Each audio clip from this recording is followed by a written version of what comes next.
Welcome, welcome, welcome, welcome, family. Knowledge Revolution.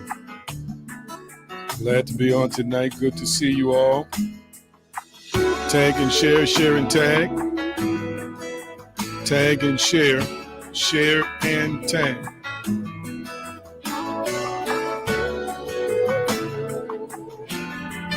Tag and share, share and tag. You know what to do. And give a minute or so for more people to get on. I know I'm moving late tonight. Good evening to you as well, Miss Krissa. Tag and share, share and tag. Tag and share, share and tag.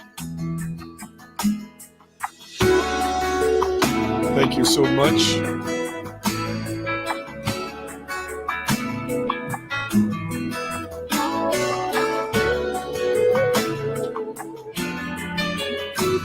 Trying to get my other computer going so I can see what Facebook looks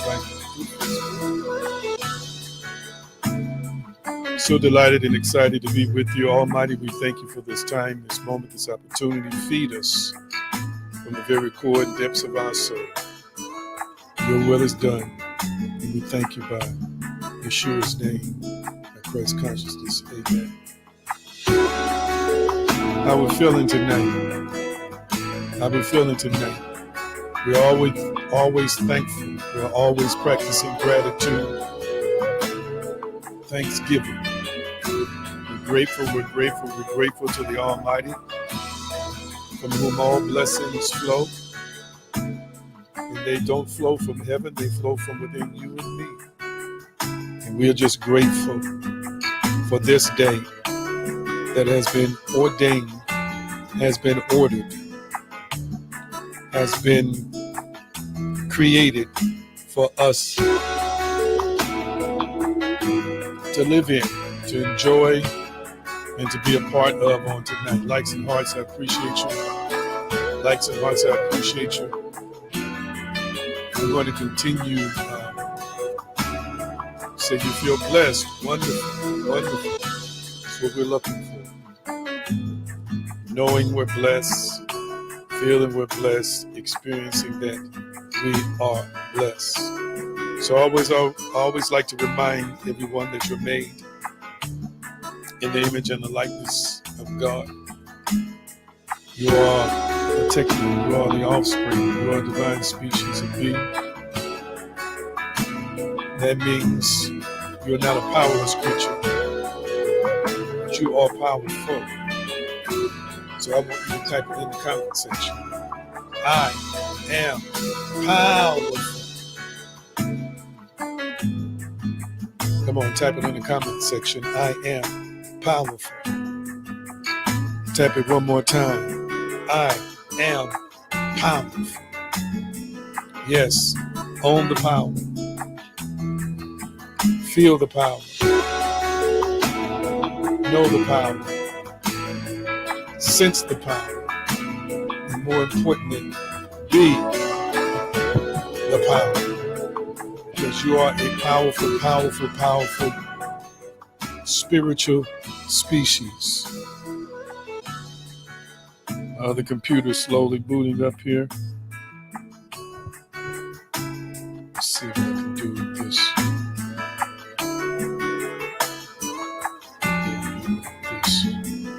We're going to begin our teaching on tonight. We've been talking about the power of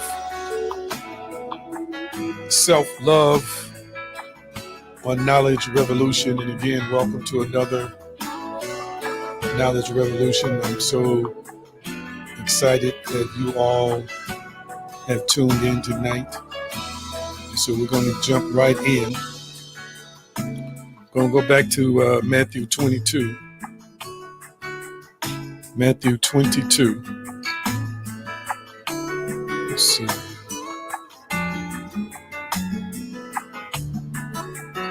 Matthew 22. And we're going to look at, I think, verses 37 through 39. That's kind of where thematically we've been coming from.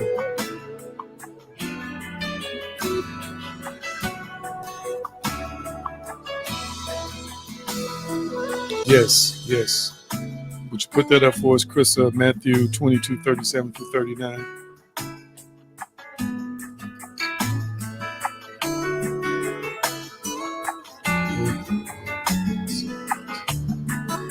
Yes, yes, yes, yes. And it says, Jesus said unto him, Thou shalt love the Lord thy God with all thy heart, and with all thy soul, and with all thy mind, heart, soul, mind. Verse 38. This is the first and great commandment. The second is like unto it. Thou shalt love thy neighbor as thyself. Thou shalt love thy neighbor as thyself. So we continue our discussion on self-love. And remember, as beings of love, everything revolves around love. And I do mean everything. We believe in a creator that we have faith is love. We believe in a creator that is pure, unadulterated love. And so as a being of love and a being of light, having been created by a source, the source that is love, then one could kind of see how relevant and important it is for beings of love to not only love others, but to love themselves. We are wired for love. Yes, we are. We are wired for love. There are different chemical reactions in the body when we feel unloved and when we feel like we're hated, when we feel like we're shunned or despised or insignificant.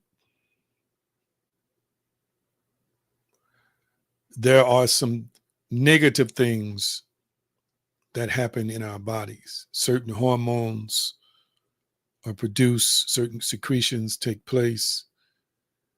It alters the mood, of course. And it can create stress and environments within the body that produce dis-ease or disease. And when people lack love, they lack a healthy self-concept. When they lack self-love, they lack feeling safe and secure. When they lack self-love, they lack confidence. When they lack self-love, they lack the ability to, from a psychological point of view, be balanced. For people who have an unhealthy relationship within themselves and with themselves are unbalanced people. It is the truth and nothing but the truth. So I want you to know that this particular topic is very relevant for spirit beings who are beings of love and light. So let's look at a few texts today. We've visited them before, and then I'm going to put the diagram up because let me go ahead and put let's see, what are we on? Number 5. A few weeks ago, I discussed embrace contentment, but today I'm going to be discussing increase positive emotions. Increase positive emotions from the article 20 Ways to Start Loving Yourself Again by Amber Murphy. Step number 5 is increase positive emotions. Increase positive emotions. So I want you to type that in the comment section. Increase positive emotions. Type that for me real quickly. Increase positive emotions. I'm trying to get on Facebook here because I can't see like likes and hearts. I can see your comments in here, but I can't see other activity. So that's what I'm doing. That's why I keep looking. It might be to your left, but it's really to my right. And this other computer I have 2 connected to each other with 3 screens total. It's moving slow, and I'm not going to let it bother me though. Increase positive emotions. And I have explained in the past the difference between feelings and emotions. And I'm not going to get into that today. But let me ask a question.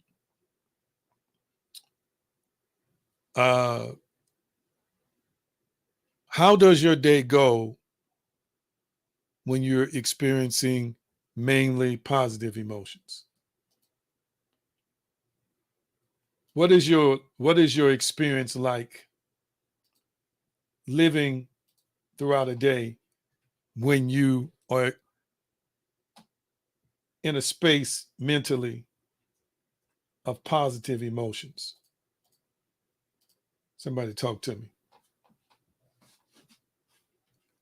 What kind of a difference does it make in your day when you are operating from a place of more positive emotions? So somebody said great and smooth. Absolutely. Absolutely. I would concur and say the same thing. Things tend to flow better when our emotions are positive. Emotion, I think it's a Latin word, emovere. It literally means to move. So positive emotions move us in good, pleasurable directions, or positive emotions moves us to have a certain state of consciousness on that day where we're processing things from more of a state of positivity. So when you are experiencing positive emotions, you feel more secure, you feel more confident, you feel more self-assured, you believe or think in terms of optimism, or you are more optimistic. You know how they say, look on the bright side? When we are experiencing positive emotions, that's exactly what we're doing. We're looking on the bright side.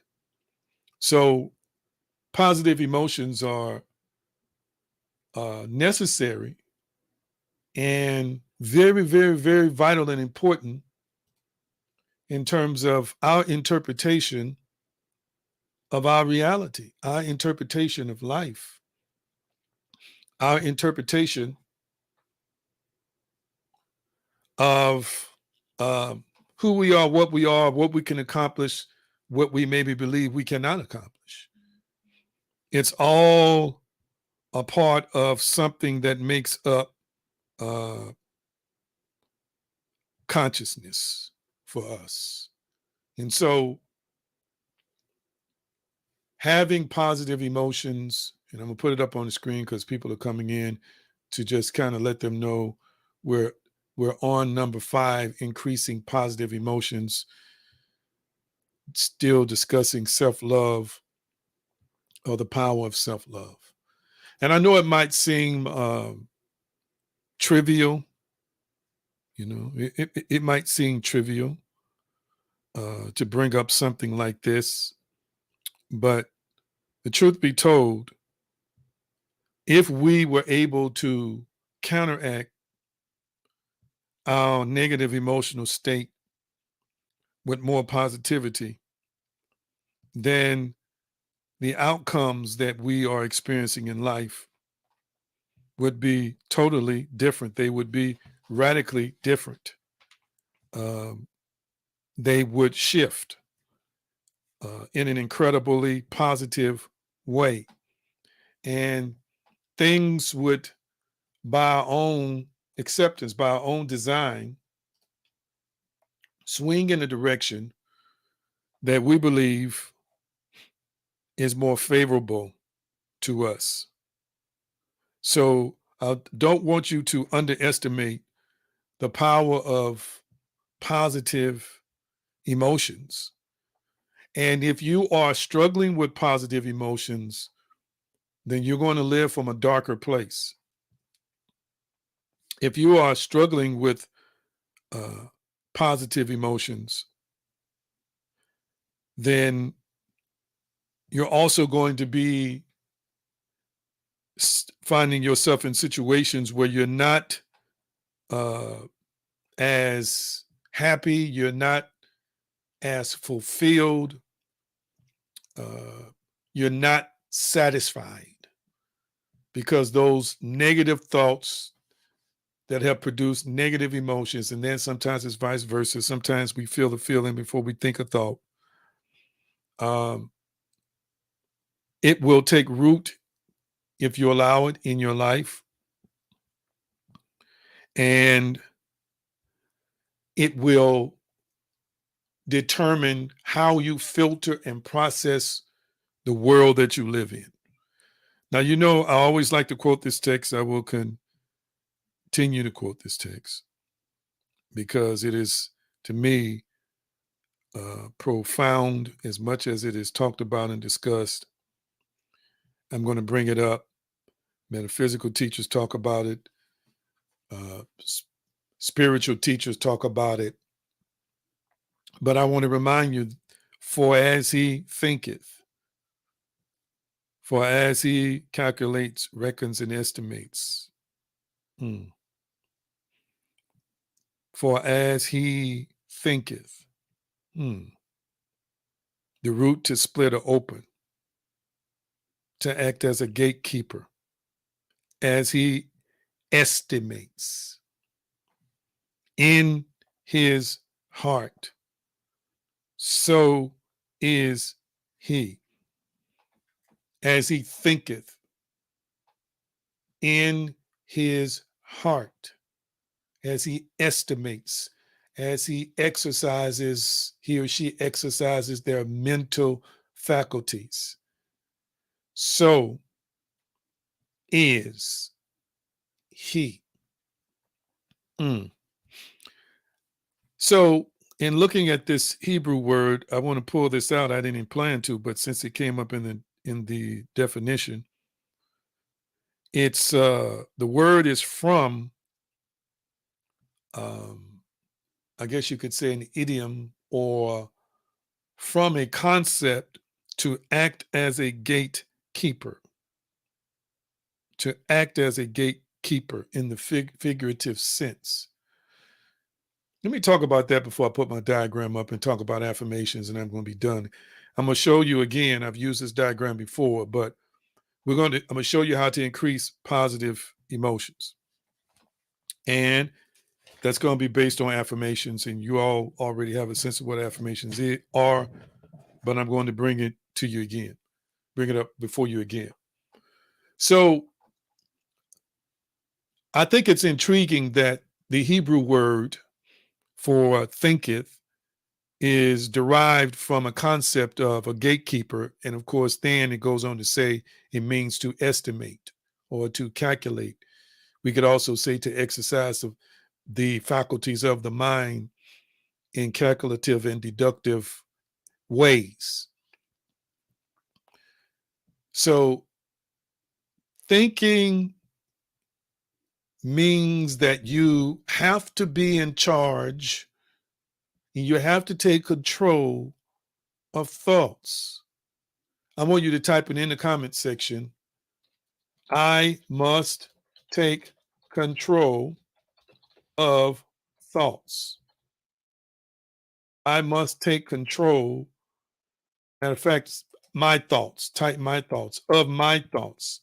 I must take control of my thoughts. I must take control of my thoughts. Say it out loud. I must take control of my thoughts. I must take control of my thoughts. Say it again. I must take control of my thoughts. Woohoo! Sometimes it's a challenge. Sometimes it's a challenge. That means you've got to be the gatekeeper. You've got to control what comes in. Then you got to control what's inside. And then you got to control what goes out. I'll break that down. Naturally, what comes in is what you hear or what's suggested to you. And of course, obviously, what's in you are thoughts and images that are created from you, by you, in allowing yourself to be influenced by others. And of course, what goes out of you isn't just in terms of behavior. It isn't just in terms of what you say, although those are profoundly important parts. But you're also transmitting your thoughts and your emotions every day. I know that you think that thoughts are self-contained, but thoughts are not self-contained. That's why you can be in a person's presence and sense what they're thinking, what they're feeling. Sometimes you can sense what mood they're even in. And how can you do this? Because you're picking up, as we say. Your antenna is wired to pick up on the reception of what's in the mental realm of a person. So you've got to act as a gatekeeper, and you've got to guard your heart, as the book says, for out of it flows the issues of life. You've got to act as a gatekeeper and make sure that you're allowing the right things in your heart, in your mind, in the realm of your thoughts. There's a mental economy. There's a mental economy. There's a mental economy. I want you to type it in the comment section. Mental economy. Mental economy. Type that in the comment section. Mental economy. Everybody has a mental economy. Everybody lives according to a mental economy. Listen to this. One of the definitions of economy is the wealth and resources of a country or region, especially in terms of production and consumption of goods and services. There are either a wealth of thoughts or an impoverishment of thoughts. And when I say a wealth of thoughts, I'm not talking about anything related to material substances. I'm talking about the quality of your thoughts. I'm talking about the affluence that might be within your thoughts, not affluence to manifest money, but affluence to manifest a healthy lifestyle, the affluence to think well and to manifest well. You and I right now have either wealth of thoughts or scarcity type thoughts roaming around in our minds that yields a production of something, that produces fruit of something.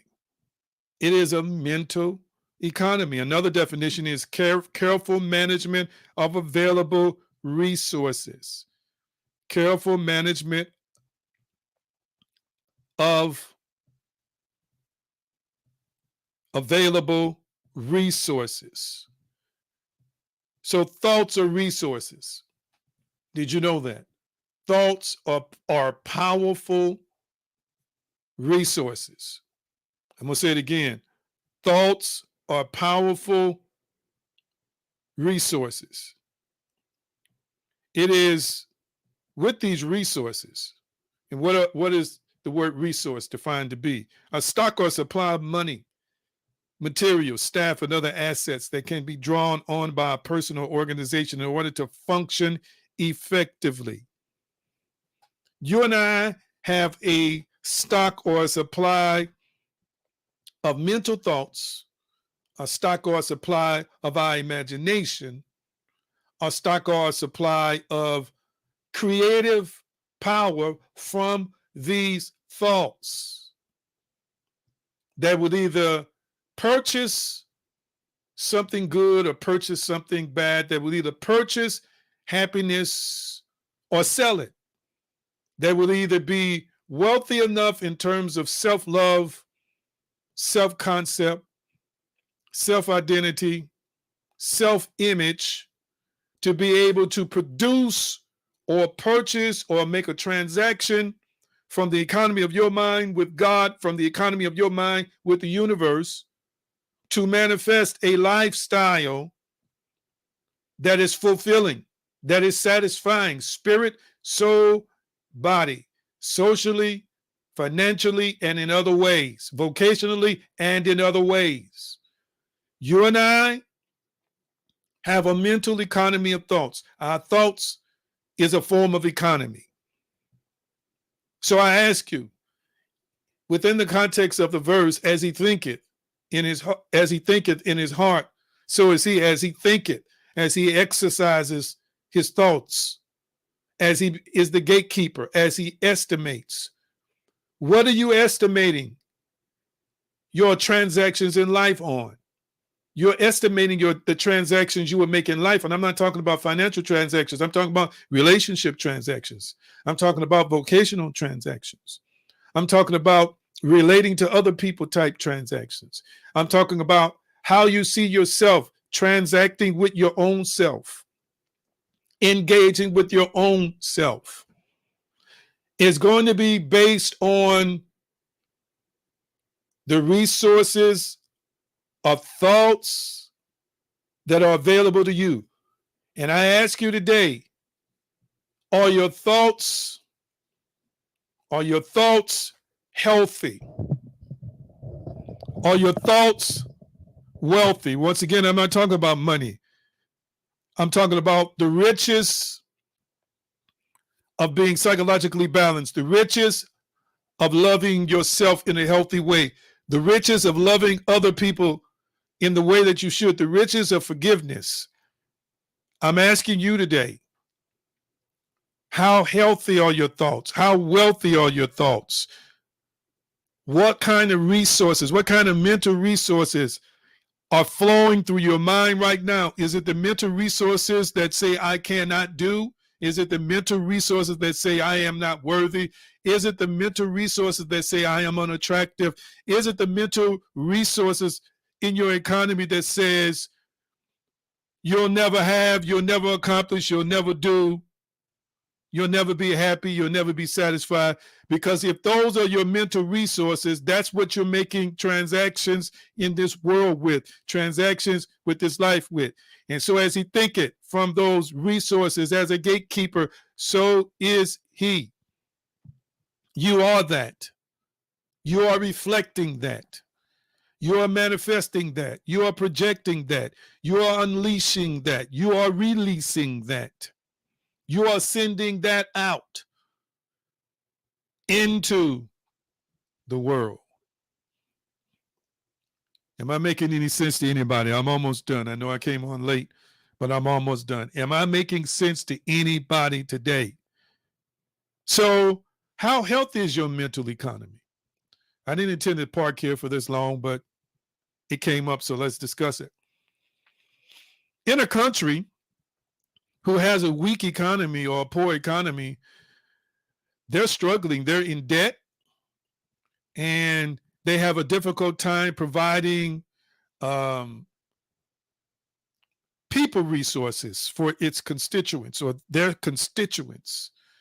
They have a problem providing an economy that allows there to be growth in the private sector, growth in the business sector, growth in government, growth in entrepreneurship, growth in the individual economy of people. When you're dealing with a country that has a bad economy, you see a lot of poverty, you see a lot of crime, you see a lot of hopelessness. So you got to ask yourself the question, how healthy is your mental economy? What are you buying with it in life? What are you bargaining from in terms of the resources that are available in your mind? How are you using it every day to purchase things, to acquire things, either at too high a price that bankrupts you, or you don't have enough to summon from your economy to elevate you to believe that you can do all things, to elevate you to believe that you can conquer and master yourself, to elevate you to believe that by faith you can get this education. By faith you can overcome sickness and disease. You draw from the resources of your thinking. You draw from the resources of your mind. You draw from your mental economy. And the evaluation and the estimation of the gross domestic product of your mental economy determines the kind of life that you are transacting, the kind of life that you are living. Am I making any sense to anybody? I see the likes and the hearts. Thank you. Keep them coming. Some people don't apply for jobs because their mental economy is so weak and depleted of faith and self-esteem. They got low self-esteem. Doesn't matter that they're super intelligent and super charismatic. The mental economy of their mind is functioning at such a low level that they can't seem to muster faith. They can't seem to find in that economy an image of overcoming, an image of success, an image of persevering, an image of going through, an image of being favored, an image of all things working together for their good. So therefore, they can't make the proper transaction to even apply for the job. And then sometimes they apply for the job and sabotage it because they can't make an appropriate transaction from the mental economy of their mind to be able to know that when they believe something, they already possess it. When they believe something, they already have it. And they don't recognize that the reason why it did not happen is because deep within they believed it could not happen or it would not happen. My Lord, am I speaking somebody's language tonight? Am I speaking somebody's language tonight? Let me put it back up so I can kind of remind people that we're talking about number 5 tonight, Increase Positive Emotions, 20 Ways to Start Loving Yourself Again by Amber Murphy. So to affirm, the way we help increase positive emotions, and I have taught you this,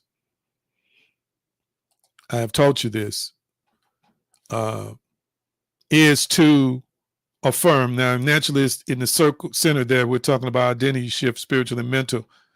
But I'm using this diagram to talk about affirmations. It'll probably be the only one I talk about because I'm not going to go through the other 4 because they were related to the other topic.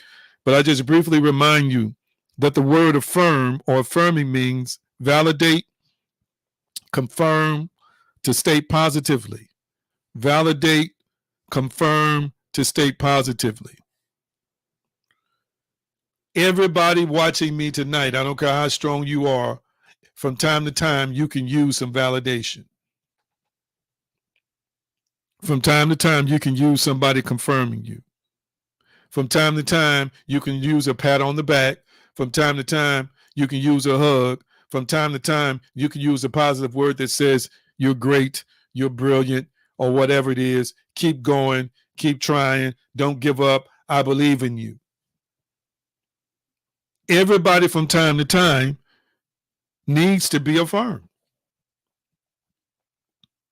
So, as we are looking at the text again, Proverbs 23:7, as he thinketh in his heart, so is he. How are you affirming yourself daily? Are you affirming yourself with good things daily? I'm going to say it again. Are you affirming yourself with good things daily?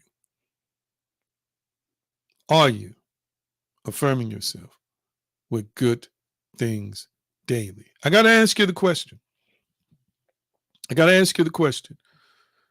Because if we're not affirming ourselves with good things daily, we can't embrace positive emotions, which is what we're discussing tonight. If we're not affirming ourselves or validating ourselves daily. I repeat to you the definition of affirmation: to validate, confirm, to state positively.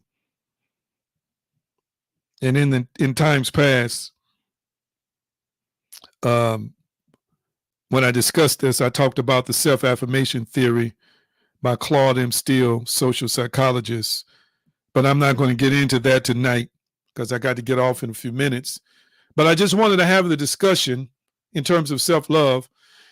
If you don't learn how to increase positive emotions, then you're going to always be operating in a tunnel of darkness and limiting beliefs and always undervaluing and underestimating yourself. Am I making any sense to anybody tonight, fam? Again, you are manifesting what you think. You are reflecting like a reflector into the world what you think. You are sending out into the world what you think. So if you're going to increase positive emotions, then you're going to have to learn how to validate yourself. Can I be honest with you? Some people don't like themselves, let alone love themselves. And don't get me wrong. There are things about all of us have things about ourselves, that we don't like. Isn't that the truth? But some people have taken it way too far. It's not even that they don't like themselves. Some of them hate themselves. And some folk have said to themselves, I hate myself, or I hate my life, or I hate this part of my body, or I hate this part of my identity, or I hate this part of my personality. And even if it's unlovely, even if it's, when I say unlovely, I mean uncomely, even if it's uncomely, even if it's unattractive, even if it's causing you all kinds of challenges. Hate is a strong word, and it's not a word you want to program yourself with.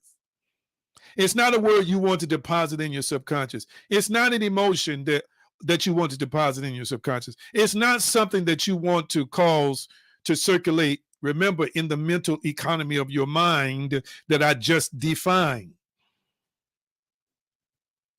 hate will sabotage. Hate will shut down the party. Hate will derail you. Hate will knock you off course. Hate will dig a ditch for you and throw you in it. Hate will kill all your dreams and all your visions. Hate for self. When a person hates themselves, they are an unhappy person. Do you realize that many of the biggest physical abusers in the world and verbal abusers, period, in general, are people who don't really like themselves? They don't like themselves. One of the reasons why control is because they don't really like themselves. They don't really love themselves in a way that makes them feel secure, because if they really, really felt secure, they wouldn't need to be verbally or physically abusive. They think that's their way of controlling the situation. That's their way of protecting themselves from being betrayed, protecting themselves from being abandoned, protecting themselves from having a person walk out on them. Hear me, family. So I ask you the question, how are you affirming yourself on a daily basis? What are you saying to yourself? How are you talking to yourself? How are you encouraging yourself? What do you do to put positive thoughts in your mind and to produce positive emotions? What exactly are you doing to help shift your state of consciousness from one of losing to one of winning, to one of self-resistance to one of self-acceptance? What are you doing? If you want to produce or create or cultivate or curate a mind that is filled with a lot of healthy self-love, it's always going to go back to what you say to yourself, how you are affirming yourself. Am I making any sense? Some of y'all are affirming yourself that you don't like certain body parts, when there's somebody out there that loves your body parts. Some of y'all are affirming that you can't, accomplish the goal, when there's somebody out there who believes you can accomplish the goal. Some of you all are affirming that I'm not valuable. People just don't love me. People just don't stay long in my life. And, the things that other people have, I'm never going to have. And then you affirm things like, look like I'm just going to be struggling for years and years to come. And other people always get what I want and I don't get what I want. You're affirming that. And guess what happens? You make it a self-fulfilling prophecy. You bring it into your world. You speak it into existence in your life. Hear me real clearly, family. Affirmation, affirming yourself in the right way, validating. See, you can validate your own suffering if you want to. You can validate your own hell if you want to. You can validate your own pitifulness if you want to. You can validate your own failure if you want to. Any thought that comes to your mind about you, negative or positive, you have the power to validate it. And that validation is going to come based on your beliefs. It's going to be produced from your beliefs. If you believe that people always overlook you, then many times you're going to produce situations where people are overlooking you. Am I making any sense, family? I don't see no likes and hearts now. Y'all kind of quiet right now. I'm almost done. Is anybody receiving anything from this tonight? The biggest enemy is not an evil spirit. The biggest enemy is not a person, on your job or a person in your family. The biggest enemy to you is you. The biggest enemy to me is me. Enemy, in me, in me. My God. So we quote the text, Proverbs 18, I think it's Proverbs 23, Proverbs 18:21. I believe that's death and life, yes, is in the power of the tongue. Well, if you keep speaking out your own mouth, negative, negative, negative, negative, negative, sadness, sadness, sadness, sadness, sadness. I was dealing with a situation recently that was giving me grief on and off because I wasn't in alignment with it. And I believe in venting for cathartic reasons. You know, I've discussed that with you. The Bible says, confess your faults one to another, pray one for another that ye may be healed. The effectual and fervent prayer of the righteous man availeth much. You know, I shared with you that you should always have a confidant who will let you, you know, who that's a safe place where you can say anything and they're not going to judge you. I am that kind of person as a counselor for people. You can say anything in my presence and I'm not going to judge you. And trust me, when people know that they're safe to do that, and of course, it's when I say anything, I'm not talking about they're hurling disrespect at me. No, they're venting. They're venting from the deep, steep, darkest, rank-filled places of their soul. Sometimes they're cussing and everything else. I don't judge people for that. You need to get that out. And then we try and find solutions as to how you can better process that. So it's for therapeutic reasons. But I feel uncomfortable if I talk about it too much outside of a therapeutic situation because I know that I'm speaking it to existence. I know that my thoughts are transmitting into the world. Am I making any sense? And so I have learned to control that. I've learned to limit that because I don't want to nag. I don't want to whine. Am I making any sense? So I'm going to say it again. Once I get out of that therapeutic setting with whoever it is I trust to share my vulnerable sides with, then after that, if I'm in a conversation with somebody else about certain parts of my life, you're not going to hear it. You will hear the condensed version because I know death and life is in the power of my tongue. And I know I have the power to validate good and evil. I have the power to validate positivity and negativity. I have the power to fuel it with my affirmations. And remember, I taught you how to create affirmations. So as I close for the day,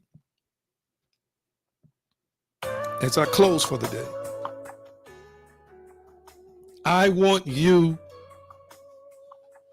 to make a concerted effort to start paying more attention to your thoughts, what's in your imagination, and what's in your emotions. So I'm going to ask you a question. Who's paying attention to what they're thinking consistently? Just type it in the comment section, yes or no. If you say no, it's not going to hurt my feelings. I want you to be transparent and honest. Who's paying attention to their thoughts? Let me hear from you. Okay, I got to know. Thank you for your honesty.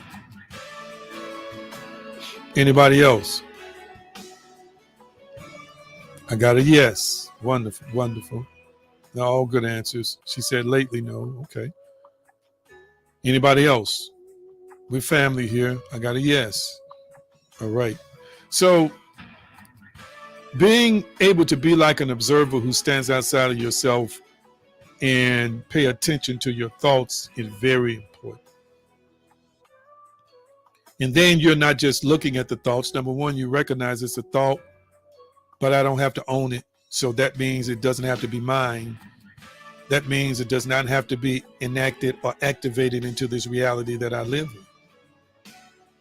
It's when we are operating on autopilot. And let me help you to understand autopilot, what I mean from the cognitive behavioral therapy sense, the CBT sense, core beliefs.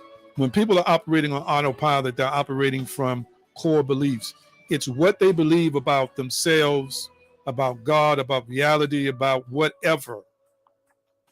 And they are living from that deep place, that deep core belief every single day.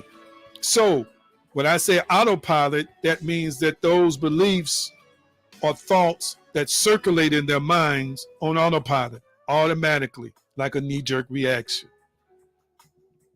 That's why they tell us 90% of the thoughts we have every day, of those 40, 50,000 thoughts, or anywhere from 30 to 70,000 thoughts people have every day, they're all, 90% of them, are repetitive. They're the same thoughts. Why do you think that's the case? Because your thought realm, your thought reality is generated from your core beliefs. If you think at the core of your being that certain things are not available to you, certain things are inaccessible for you, certain things are out of your reach, then 90% of the time, that's what you're rehearsing in your thoughts, and then you're producing a reality that says that.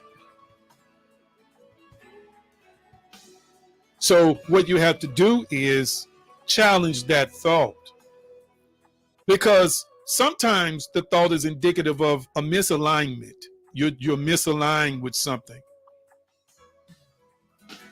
Sometimes the thought is merely you being programmed and conditioned to think that certain things are unattainable to you. And so if you're thinking this way, again, as he thinketh in his heart, so is he, you become in this reality the thing you think, and you produce a lifestyle and a life based on those 90% repetitive thoughts. So that's why challenging them is very important. A pattern interrupt is very necessary.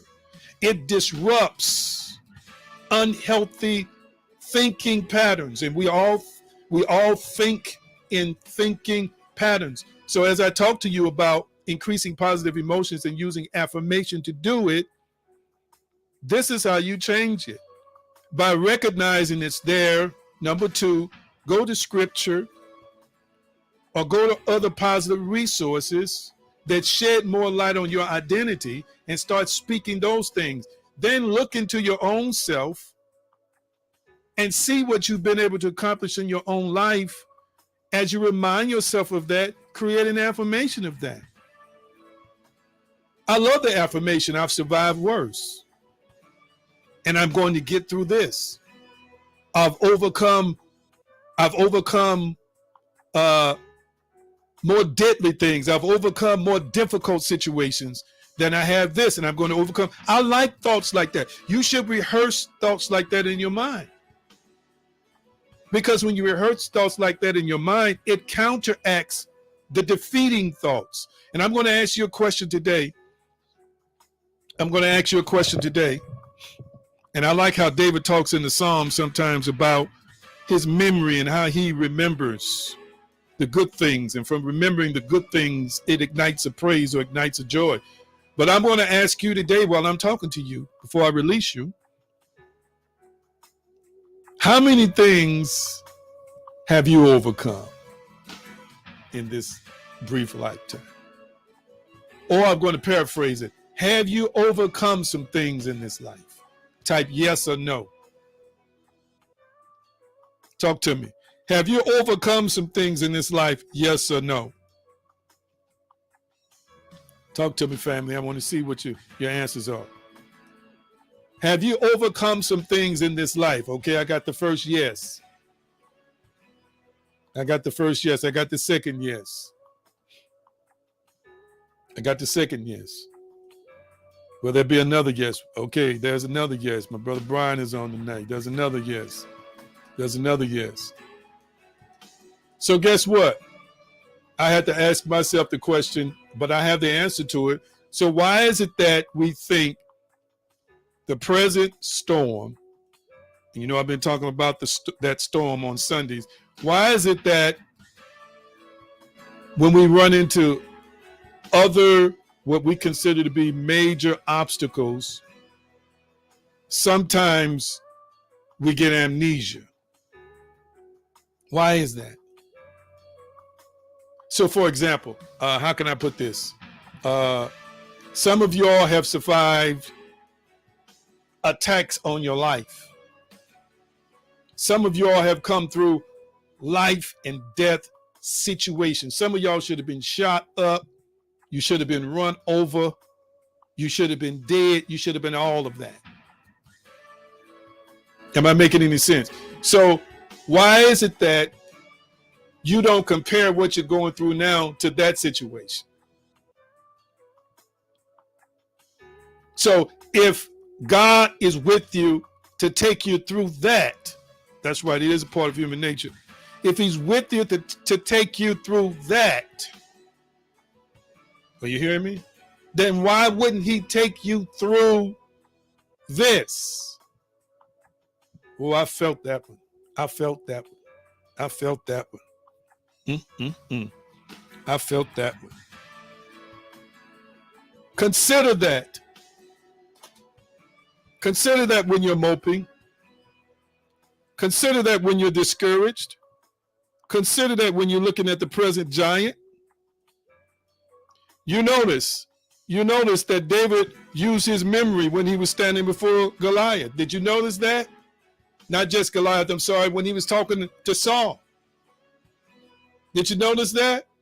David was getting ready to face, obviously his biggest opponent in his lifetime. But what filled him with courage? What filled him with faith? He said, King, I was in the field watching the sheep and the lion and the bear rolled up. Did y'all hear what I just said? I'm going to say it again. He said, I was in the field watching the sheep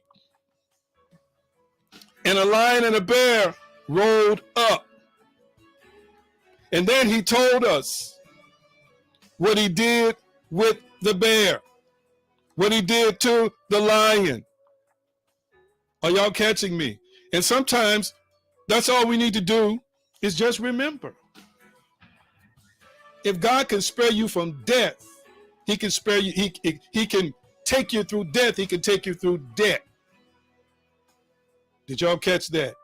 If God can spare you from death, then he can spare and protect you and cover you and walk with you through divorce. Am I making any sense today? Sometimes the only thing it requires is a good memory, is to remember that God has always been there, that God is there. We shouldn't forget his wonderful works. And last but not least, I have shared this text with you before. One of those scenarios where Jesus, the gospel writer mentions Jesus having fed 5,000 loaves of bread, 5,000 with 5 loaves of bread and 2 fish. And the storm comes, not in the text we're discussing, but in another text, the storm comes. And before they panic about the storm, the one gospel writer said, their hearts have been hardened from the loaves of bread. Something to that effect. And what it meant was they had just saw a miracle of Jesus feeding 5,000 men, not including women and children, from 5 loaves of bread and 2 fish. But just that quickly, they got amnesia. Just that quickly, their hearts hardened, shut down their memory center, shut down their recall abilities. And the latest crisis temporarily overruled powerful feats, powerful demonstrations of power that they had seen Jesus work before.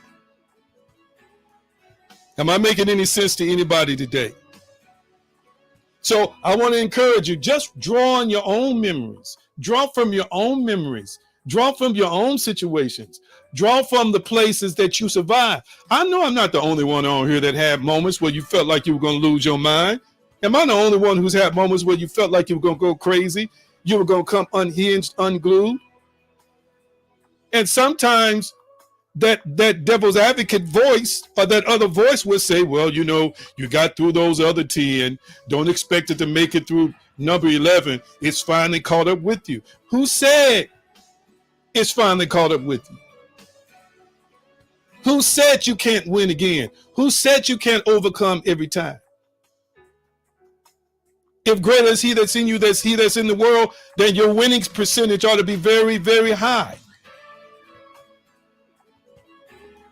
The writer says, this is the victory that overcomes the world, even our faith. You are an overcomer. Overcomers win consistently. My God, I hear you. I hear you. I hear you. I hear you. These are things I have to do with myself. And these are things that folks who love me, because people who love me know that when I go to certain places, I don't go there often, but they know how to talk me back because they got my resume. They have seen where I have come from. They have seen things happen supernaturally. They have seen me operate in the supernatural. And sometimes in the moment, I'm like everybody else. I get struck by the thing that's in my face. And then I had to remind myself, I've been through worse and come through it. I've mastered worse and overcome it. Ooh, I feel that. Who is the Spirit of God talking to here tonight? The latest is not your greatest. Matter of fact, the latest enemy probably is the least of all enemies that you've gone through. I'm talking to authors right now. I'm talking to people who have lives they could write books and inspire the masses because of the things you survive, because of the things you endure, because of the things you overcome, because of how you masterfully and strategically, with divine help, with God's help. Sometimes it was ugly, sometimes it was ragged, sometimes your life is like the shipwreck with Peter. What was it, on the island of Malta, I believe it was. And I love how the writer talked about after the ship was destroyed at sea, dashed against the rocks. And the writer poetically said, in terms of how they drifted to land, some on boards, some on broken pieces. So it wasn't always pretty. Sometimes you floated on a board to safety. Ooh, I felt that one. To deliverance, to a breakthrough. Sometimes, other times it was on broken pieces, pieces of faith, pieces of hope, pieces of expectation, pieces of joy, pieces of contentment, pieces of money, pieces of jobs. Come on now, pieces of relationships, pieces even of despair. You floated in on it. But guess what? You made it to shore. You made it alive. You're here right now on this broadcast as a testament and a testimony. And last but not least, I say this to people. Sometimes your presence is a testimony unto itself. Did y'all catch what I just said? Sometimes the very fact that you're here, not sometime, all the time, the very fact that you're here is a message, is a testimony. Do you hear what I said? If they only knew what it took for you to show up, to arrive, to keep going, to keep pushing, to not give up, they would realize that your presence, being present and accounted for, is a deep, powerful message unto itself of the power of God and the power of perseverance and the power of faith. So now, affirm yourself with the word. Affirm yourself with positive confessions. Affirm yourself. Validate yourself. Nurture yourself by reminding yourself of how much of a winner you are. How intellectual or how intelligent, you are. That my needs are always supplied. That good always works on my behalf, Romans 8:28. that according to my faith, so be it unto me, or I have the power in the Message translation to become what I believe, or I have what I say.